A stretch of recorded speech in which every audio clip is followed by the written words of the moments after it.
He didn't say that the electoral bond scheme is an extortion business. Narendra Modi പറഞ്ഞില്ല ഈ electoral bond പദ്ധതി എന്ന് പറയുന്നത് ഇതൊരു കൊള്ളയടിക്കൽ പിടിച്ചുപറി പദ്ധതിയാണെന്ന് അദ്ദേഹം വിശദീകരിച്ചില്ല. Now sometimes you will see the prime minister under the sea. നിങ്ങൾ രാജ്യത്തിന്റെ പ്രധാനമന്ത്രിയെ ചിലപ്പോൾ കാണുന്നത് എവിടെയാണ്? കടലിന്റെ അടിയിൽ. You must have seen on TV doing puja under the sea. കണ്ടിട്ടില്ലേ ടിവിയിൽ അദ്ദേഹം കടലിന്റെ അടിയിൽ ഇരുന്ന് പൂജ ചെയ്യുന്നത്? Or sometimes when people were dying of COVID, people couldn't breathe, there were no ventilators, the prime minister was saying thali bajao. അത് മാത്രമല്ല, നിങ്ങൾക്കറിയാം കോവിഡിന്റെ സമയത്ത് ആൾക്കാർക്ക് വെന്റിലേറ്റർ ഇല്ല, മനുഷ്യർ മരിക്കുകയായിരുന്നു, മനുഷ്യര് ശ്വാസം കിട്ടാതെ ബുദ്ധിമുട്ടുമായിരുന്നു. അപ്പൊ പ്രധാനമന്ത്രി എന്താ പറഞ്ഞ? കൈ കൊട്ടി കളിക്കാൻ, കൈ കൊട്ടാൻ പറഞ്ഞ പ്രധാനമന്ത്രി. And the media was saying excellent, brilliant, how smart. ഇതൊക്കെ പ്രധാനമന്ത്രി പറഞ്ഞപ്പോ, നമ്മളോട് കൈ കൊട്ടാൻ പറഞ്ഞപ്പോ മീഡിയ, നമ്മുടെ മാധ്യമങ്ങൾ എന്ത് പറഞ്ഞു? എന്ത് കഴിവുള്ള ആളാണ്, എന്ത് മിടുക്കാണ്, എന്ത് സ്മാർട്ടാണ്. If any other citizen of India during COVID had said thali bajao, they would have beaten him with a lathi and put him inside jail. നിങ്ങൾക്കറിയാവോ, ഇത് പ്രധാനമന്ത്രിയല്ല, മറിച്ച് രാജ്യത്തെ ഏതെങ്കിലും ഒരു പൗരനോ പൗരയാണ് കോവിഡ് സമയത്ത് കൈകൊട്ടാൻ പറഞ്ഞിരുന്നെങ്കിൽ ലാത്തി കൊണ്ട് അടി വാങ്ങിച്ച് അവരെ പിടിച്ച് ജയിലിലിട്ടേനെ ഈ രാജ്യത്ത്. They would say he's gone crazy. ഈ പുള്ളിക്ക് എന്തോ സംഭവിച്ചിട്ടുണ്ട്, കാര്യമായ കുഴപ്പം സംഭവിച്ചിട്ടുണ്ടെന്ന് വേറെ ആരെങ്കിലും അറിഞ്ഞത്? But the Prime Minister of India, when he says thali bajao during COVID, he's a genius. അത് മാത്രമല്ല, പക്ഷെ നമ്മുടെ പ്രധാനമന്ത്രി പറയുന്നു കോവിഡ് സമയത്ത് കൈ കൊട്ടിക്കോളാൻ പറഞ്ഞപ്പോ എല്ലാവരും എന്ത് പറയുന്നു? അദ്ദേഹം അസാമിന്റെ പ്രതിഭയാണ്, അതിബുദ്ധിശാലിയാണെന്നാണ് നമ്മൾ പറഞ്ഞത്. The whole media will say, wow, how excellent, what a suggestion, how brilliant. അപ്പൊ നമ്മുടെ മാധ്യമങ്ങൾ പറയും, വൗ, എന്ത് മിടുക്കനാണ്, മഹാപ്രതിഭയാണ്, എന്ത് മനോഹരമാണെന്ന് പറയും. So you know what type of a person is running the country. നിങ്ങൾക്കറിയാം ഏത് തരത്തിലുള്ള ഒരു മനുഷ്യനാണ് ഈ രാജ്യം നടത്തിക്കൊണ്ട് പോകുന്ന, ഭരിക്കുന്നതെന്ന് നിങ്ങൾക്കെല്ലാം കൃത്യമായിട്ട് അറിയാം. When the thali didn't work, he said, take the mobile phone and light the light of the mobile phone. ഈ ആദ്യമേ നമ്മളോട് പറഞ്ഞു കോവിഡിന്റെ സമയത്ത് കൈ കൊട്ടിക്കൊള്ളാൻ, പക്ഷെ അതൊന്നും ശരിയായിട്ട് നടപ്പാകാതായപ്പോ അദ്ദേഹം എന്താ പറഞ്ഞത്? മൊബൈൽ ഫോൺ എടുത്തോളൂ, ലൈറ്റ് കത്തിച്ചോളൂ. പിന്നെ രണ്ടാമത് പറഞ്ഞത് അതാണ്. There was no electricity in the hospitals, people couldn't breathe. ആൾക്കാർക്ക് ശ്വസിക്കാൻ വയ്യായിരുന്നു, ആശുപത്രികളിൽ അവിടെ വൈദ്യുതി ഇല്ലായിരുന്നു. അപ്പൊ അദ്ദേഹം പറഞ്ഞു മൊബൈൽ ഫോൺ എടുത്ത് light കത്തിച്ചോളാൻ. And the prime minister is making such ridiculous statements. അത്ര പരിഹാസ്യമായ അപഹാസ്യമായ പ്രസ്താവനകളും ആണ് നമ്മുടെ പ്രധാനമന്ത്രി നടത്തിയത്. So that is the state of the government today. നമ്മുടെ രാജ്യത്തെ ഭരണകൂടത്തിന്റെ അവസ്ഥ ശരിക്കും ഈ പറഞ്ഞ ഇതാണ് നമ്മുടെ അവസ്ഥ. Frankly, he doesn't have the understanding to run the country. സത്യത്തിൽ പറഞ്ഞാൽ നമ്മുടെ പ്രധാനമന്ത്രിക്ക്, ഈ രാജ്യത്തിന്റെ പ്രധാനമന്ത്രിക്ക് ഈ രാജ്യത്തെ ഭരിക്കുന്നതിന് മുൻപോട്ട് കൊണ്ടുപോകാൻ ആവശ്യമായ, അതിനെ മനസ്സിലാക്കാനുള്ള കാര്യക്ഷമതയും പ്രാപ്തിയും ഇല്ല. Really, he does not understand the things. തീർച്ചയായിട്ടും ശരിക്കും പറഞ്ഞാൽ അദ്ദേഹത്തിന് കാര്യങ്ങൾ ശരിക്കും മനസ്സിലാവുന്നില്ല. And he struggles to understand the thing. ഈ കാര്യങ്ങളെല്ലാം മനസ്സിലാക്കാൻ അദ്ദേഹം വളരെയധികം ബുദ്ധിമുട്ടുകയാണ്. So the question is, what is the Congress party going to do? അപ്പോൾ നമ്മുടെ മുന്നിലുള്ള ചോദ്യം എന്താണ്? സാഹചര്യങ്ങൾ ഇങ്ങനെയാണെങ്കിൽ ഇത് പരിഹരിക്കാൻ ഇന്ത്യൻ നാഷണൽ കോൺഗ്രസ് എന്താണ് ചെയ്യാൻ പോകുന്നത്? He has spent thousands and thousands and thousands crores to help the richest people. ഈ രാജ്യത്തെ അതിസമ്പന്നരായ ആളുകളെ സഹായിക്കാൻ വേണ്ടി ആയിരക്കണക്കിന് കോടികൾ ഇന്ത്യയുടെ പ്രധാനമന്ത്രി ചെലവഴിച്ചു. 22 people in India have the same amount of money as 70 crore Indians do. ഈ രാജ്യത്തെ സാധാരണക്കാരായ 70 കോടി ജനങ്ങളുടെ കയ്യിലുള്ള മുഴുവൻ തുക ഈ രാജ്യത്തെ അതിസമ്പന്നരായ 22 മനുഷ്യരുടെ കയ്യിൽ നിന്നുണ്ട്. India has become one of the most unequal countries in the world. രാജ്യത്തെ ലോകത്തെ ഏറ്റവും കൂടുതൽ അസമത്വമുള്ള ഒരു രാജ്യങ്ങളിൽ ഒന്നായി ഇന്ത്യ ഇന്ന് മാറിയിരിക്കുന്നു. So the first thing we are going to do is we are going to make a list of all the poor families in the country. അതുകൊണ്ട് ഇതിനെ നേരിടാൻ വേണ്ടി ഇന്ത്യൻ നാഷണൽ കോൺഗ്രസ് ചെയ്യാൻ പോകുന്നത് ആദ്യമായി ഈ രാജ്യത്തെ ദരിദ്ര കുടുംബങ്ങളുടെ ഒരു പട്ടിക ഞങ്ങൾ ഉണ്ടാക്കാൻ പോവുകയാണ്. And we are going to identify one woman in each family. ആ ദരിദ്ര കുടുംബങ്ങളിൽ നിന്ന് ഓരോ കുടുംബത്തിൽ നിന്നും ഒരു സ്ത്രീയെ ഞങ്ങൾ തിരഞ്ഞെടുക്കും. And we are going to put 1 lakh rupees in a bank account every year. ഈ രാജ്യത്തെ ദരിദ്ര കുടുംബങ്ങളെ തിരഞ്ഞെടുക്കുന്ന ഓരോ സ്ത്രീയുടെയും ബാങ്ക് അക്കൗണ്ടിൽ ഞങ്ങൾ വർഷം തോറും 1 ലക്ഷം രൂപ നിക്ഷേപിക്കുമെന്ന് നിങ്ങൾക്ക് ഉറപ്പ് നൽകുന്നു. 8,500 rupees a month. ഓരോ മാസവും 8,500 രൂപ. Every single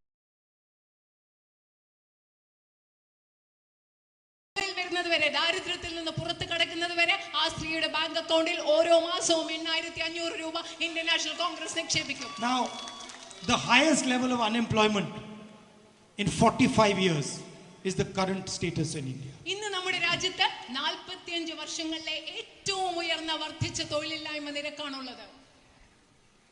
Youngsters are running around looking for jobs. Narendra Modi has done demonetization, placed a fake flawed GST on the country, and it is impossible for youngsters to get jobs. നമ്മുടെ നാട്ടിലെ നിങ്ങളെ പോലെയുള്ള യുവജനങ്ങൾ തൊഴിലിന് വേണ്ടി നമ്മുടെ നാട്ടിൽ നട്ടും തിരിയുകയാണ്, അലയുകയാണ്.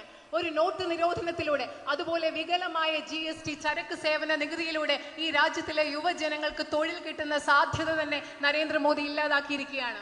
The children of rich families can the parents of rich families can send their children to do apprenticeships and internships. ഈ സാഹചര്യത്തിൽ നിങ്ങൾക്കറിയാം, പൈസയുള്ള വീട്ടിലെ അച്ഛനമ്മമാർക്ക് അവരുടെ മക്കളെ തൊഴിൽ പരിശീലനത്തില് ഇന്റേൺഷിപ്പിന് വേണ്ടി, അപ്രന്റീസ്ഷിപ്പിന് വേണ്ടി പല സ്ഥാപനങ്ങളിലേക്ക് അയക്കാൻ സാധിക്കും. This is not available to the large number of unemployed Indians. പക്ഷേ ഇതേ സാഹചര്യം തൊഴിലില്ലാത്ത രാജ്യത്തെ സാധാരണ വീടുകളിൽ നിന്ന് വരുന്ന യുവതി യുവാക്കൾക്ക് ഈ അവസരം ഇപ്പോൾ ലഭ്യമല്ല നമ്മുടെ രാജ്യത്ത്. So we are going to make a law that gives the right to apprenticeship to all our graduates and diploma holders. അതുകൊണ്ട് ഈ രാജ്യത്തെ തൊഴിലില്ലാത്ത എല്ലാ ഡിപ്ലോമ നേടിയവർക്കും ബിരുദധാരികളായ യുവതി യുവാക്കൾക്ക് തൊഴിൽ പരിശീലനത്തിനുള്ള അവകാശം നിയമമാക്കുന്ന ഒരു നിയമമായി It will be their right to get a 1-year apprenticeship, which will pay them 1 lakh rupees a year, 8,500 rupees a month. നമ്മുടെ ചെറുപ്പക്കാർക്ക് ഈ അപ്രന്റീസ്ഷിപ്പ് തൊഴിൽ പരിശീലനത്തിലുള്ള നിയമം പ്രാവർത്തികമാകുമ്പോൾ, പ്രാബല്യത്തിൽ വരുമ്പോൾ ഒരു വർഷത്തേക്ക് 1 ലക്ഷം രൂപ വേതനത്തോടുകൂടി മാസം 8,500 രൂപ ശമ്പളത്തോടുകൂടി അവർക്ക് തൊഴിൽ പരിശീലനം അവകാശമാകുന്ന ഒരു നിയമം ഈ രാജ്യത്ത് നിലവിൽ വരും. They'll get trained on the job in a field that they like and want to get better at. അവർക്ക് ഇഷ്ടമുള്ള മേഖലയിൽ, അവർ തിരഞ്ഞെടുക്കുന്ന മേഖലയിൽ അവർക്ക് കൃത്യമായ തൊഴിൽ പരിശീലനം ഈ ഒരു വർഷത്തെ കാലയളവിനുള്ളിൽ ലഭ്യമാകും. And they will get paid for it. അതിന് അവർക്ക് ശമ്പളവും ലഭിക്കുന്ന ഒരു നിയമമാണ് ഞങ്ങൾ At the കൊണ്ടുവരുന്നത്. end of 1 year, if they've done a good job, they will get a permanent job. ഈ ഒരു വർഷത്തിന് ശേഷം, ഈ തൊഴിൽ പരിശീലനത്തിന്റെ ഒരു വർഷത്തിന് ശേഷം, ഈ കാലയളവിൽ അവർ നന്നായി പ്രവർത്തിച്ചിട്ടുണ്ടെങ്കിൽ അതിനുശേഷം അവർക്കൊരു സ്ഥിര നിയമം, സ്ഥിര ജോലി ലഭ്യമാകുന്ന രീതിയിൽ ഈ നിയമം അവരുടെ ജീവിതത്തിൽ ഉണ്ടാവും. And the country will get a huge trained workforce. തീർത്തും പരിശീലനം ലഭിച്ച മികവുള്ള തൊഴിലാളികളെ ഈ പദ്ധതിയിലൂടെ നമ്മുടെ രാജ്യത്തിനും ലഭിക്കും. Millions of youngsters who will have been trained, and this is like an entry point into the job market. നമ്മുടെ ലക്ഷക്കണക്കിന് യുവജനങ്ങൾക്ക് ഈ പദ്ധതിയിലൂടെ, ഈ നിയമത്തിലൂടെ അവർക്ക് പരിശീലനം ലഭിക്കും. അത് മാത്രമല്ല, അവർക്ക് ജോലി കിട്ടുന്നതിനുള്ള ഒരു തുടക്കത്തിലെ പടിയായി ഈ പദ്ധതി മാറുകയും ചെയ്യും.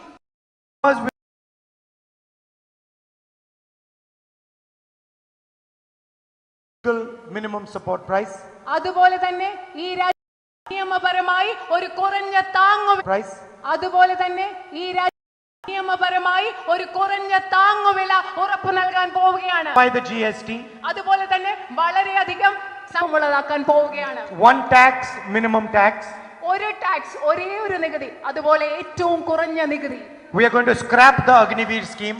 അതുപോലെ തന്നെ സേനയിലേക്ക് നിയമനം നടത്തുന്ന അഗ്നിപഥ് സ്കീം പദ്ധതി ഞങ്ങൾ റദ്ദാക്കുമെന്ന് ഉറപ്പു നൽകുന്നു. This scheme is an insult to every single youngster who wants to join the army, who wants to protect the nation. ഈ അഗ്നിപഥ് സ്കീം പദ്ധതി എന്ന് പറയുന്നത് ഈ രാജ്യത്തെ ആർമിയുടെ ഭാഗമായി, സൈന്യത്തിന്റെ ഭാഗമായി ദേശസേവനം നടത്താൻ ആഗ്രഹിക്കുന്ന ഓരോ യുവതി യുവാവിനോടുമുള്ള ഒരു അപമാനമാണെന്ന് പറയാൻ ആഗ്രഹിക്കുന്നു. And we are going to remove the idea of contract labor from government and public sector units. അതുപോലെ തന്നെ ഈ നാട്ടിലെ യുവതി യുവാക്കൾക്ക് വേണ്ടി ഈ നാട്ടിലെ ഗവൺമെന്റ് ജോലികളിൽ നിന്നും കരാർ നിയമനം ഇല്ലാതാക്കി ഞങ്ങൾ സ്ഥിര നിയമനമാണ് ഉറപ്പു നൽകാൻ പോകുന്നത്. I would request you to read our manifesto, because it is a document that can transform India and revolutionize our country. ഇവിടെയുള്ള നിങ്ങളോട് എല്ലാവരോടും എനിക്ക് അഭ്യർത്ഥനയുണ്ട്. നിങ്ങൾ എല്ലാവരും ഇന്ത്യൻ നാഷണൽ കോൺഗ്രസിന്റെ പ്രകടന പത്രിക വായിക്കണം. കാരണം ആ പ്രകടന പത്രിക ഈ രാജ്യത്തെ പരിവർത്തനം ചെയ്യാൻ പറ്റുന്ന വിപ്ലവാത്മകമായ ഒരു രേഖയാണ്. അതുകൊണ്ട് നിങ്ങൾ അത് വായിക്കണം. And after that, take a look at the BJP manifesto. അത് മാത്രമല്ല, ഇന്ത്യൻ നാഷണൽ കോൺഗ്രസിലെ പ്രകടന പത്രിക വായിച്ചാൽ മാത്രം പോരാ. അത് കഴിഞ്ഞ് ബിജെപിയുടെ പ്രകടന പത്രിക കൂടി ഒന്ന് വായിക്കണം. They have two main ideas in their manifesto. അവരുടെ പ്രകടന പത്രികയിൽ രണ്ട് പ്രധാനപ്പെട്ട ആശയങ്ങളുണ്ട്. The manifesto is built around these two ideas. ഈ രണ്ട് ആശയങ്ങളുടെ ചുറ്റുമാണ് അവരുടെ പ്രകടന പത്രിക അവർ പുറത്തിറക്കിയിട്ടുള്ളത്. The first one is to send a man to the moon. നിങ്ങൾക്കറിയാവോ, അത് ആദ്യത്തെ പ്രധാനപ്പെട്ട ആശയം എന്താണ്? ഇന്ത്യയിൽ നിന്ന് ഒരു മനുഷ്യനെ ചന്ദ്രനിലേക്ക് അയക്കും. And the second one is to get the Olympic Games to India. രണ്ടാമത്തെ ബിജെപിയുടെ പ്രകടന പത്രികയിലെ രണ്ടാമത്തെ പ്രധാനപ്പെട്ട കാര്യം എന്താണെന്ന് അറിയോ? ഒളിമ്പിക് ഗെയിംസ് ഇന്ത്യയിൽ കൊണ്ടുവരും. So that is the difference between us and them. അപ്പൊ നിങ്ങൾക്ക് മനസ്സിലായല്ലോ, ഇന്ത്യൻ നാഷണൽ കോൺഗ്രസിന്റെ പ്രകടന പത്രികയും ബിജെപിയുടെ പ്രകടന പത്രികയും തമ്മിലുള്ള പ്രധാന വ്യത്യാസം, ഞങ്ങളും അവരും തമ്മിലുള്ള പ്രധാന വ്യത്യാസം ഇതാണ്. They must have got some bureaucrat or somebody to write it for them. അത് എഴുതിയതായിരിക്കും, ഏതെങ്കിലും ഉദ്യോഗസ്ഥരെ എഴുതി കൊടുത്തതായിരിക്കും അവരുടെ പ്രകടന പത്രിക. Ours has the voice of India embedded in it. പക്ഷേ ഇന്ത്യൻ നാഷണൽ കോൺഗ്രസിന്റെ പ്രകടന പത്രികയിൽ അന്തർലീനമായിരിക്കുന്നത് ഇന്ത്യയുടെ ശബ്ദമാണ്, ഇന്ത്യക്കാരുടെ ശബ്ദമാണ്. I'd like to thank all of you. In such heat you've come out to listen to me. ഇത്രയും ചൂടത്ത് എന്നെ കേൾക്കാൻ വേണ്ടി ഇവിടെ വന്ന നിങ്ങളോട് എല്ലാവരോടും ഞാൻ നന്ദി അറിയിക്കുകയാണ്. You are always showing me such affection. നിങ്ങൾ എല്ലായ്പ്പോഴും എന്നോട് ഒരുപാട് സ്നേഹം കാട്ടിയിട്ടുണ്ട്. And I know that there are people from LDF and UDF. എനിക്കറിയാം, ഇവിടെ വന്നിട്ടുള്ളവരിൽ UDF-കാർ മാത്രമല്ല LDF-കാരും ഉണ്ടെന്ന് എനിക്കറിയാം. There must be some people from LDF also standing here. ഇവിടെ LDF-ൽ പെട്ട ആരെങ്കിലും ഒക്കെ ഇവിടെ നിൽക്കുന്നുണ്ടാവുമെന്ന് എനിക്കറിയാം. See, I don't agree with your ideology. LDF-ൽ നിന്ന് വന്നിട്ടുള്ളവരോട് ഞാൻ പറയട്ടെ, ഞാൻ നിങ്ങളുടെ ആശയത്തോട് യോജിക്കുന്നില്ല. And I'm ready to sit and discuss it with you. ഞാൻ നിങ്ങളോട് ഇരുന്ന് സംസാരിച്ച് എന്തുകൊണ്ടാണ് ഞാൻ യോജിക്കാത്തതെന്ന് നിങ്ങളോട് സംസാരിക്കാൻ ഞാൻ തയ്യാറാണ്. But that does not mean I do not consider you my family. പക്ഷെ അതിന്റെ അർത്ഥം നിങ്ങൾ LDF-കാരാണ്, നിങ്ങളോട് ആശയപരമായി എനിക്ക് വ്യത്യാസമുണ്ട്, അതിന്റെ അർത്ഥം ഞാൻ നിങ്ങളെ എന്റെ കുടുംബാംഗമായി കണക്കാക്കുന്നില്ല എന്നല്ല എന്നാണ് എന്റെ അർത്ഥം. So all the people of Wayanad are like my family. They treat me like family and I treat them like family. വയനാട്ടിലെ എല്ലാ ജനങ്ങളും, വയനാട്ടിലെ ഓരോരുത്തരും എന്റെ കുടുംബമാണ്. നിങ്ങൾ എന്നെ എന്റെ കുടുംബാംഗത്തെ പോലെ കാണുന്നു, അതുപോലെ ഞാനും നിങ്ങളെ എല്ലാവരെയും എന്റെ കുടുംബത്തെ പോലെ കാണുന്നു. അത് LDF ആയാലും UDF ആയാലും. Difference in political ideas doesn't mean that you cannot be affectionate and respectful to other people. നമുക്ക് രാഷ്ട്രീയ വ്യത്യാസങ്ങൾ ഉണ്ടായിരിക്കാം, രാഷ്ട്രീയ ചിന്തകളിൽ വ്യത്യാസങ്ങൾ ഉണ്ടായിരിക്കാം. അതിന്റെ അർത്ഥം നമ്മൾ തമ്മിൽ സ്നേഹിക്കാൻ പാടില്ല എന്നും നമ്മൾ തമ്മിൽ സ്നേഹിക്കാതിരിക്കരുതെന്നും കരുതരുതെന്നുമല്ല.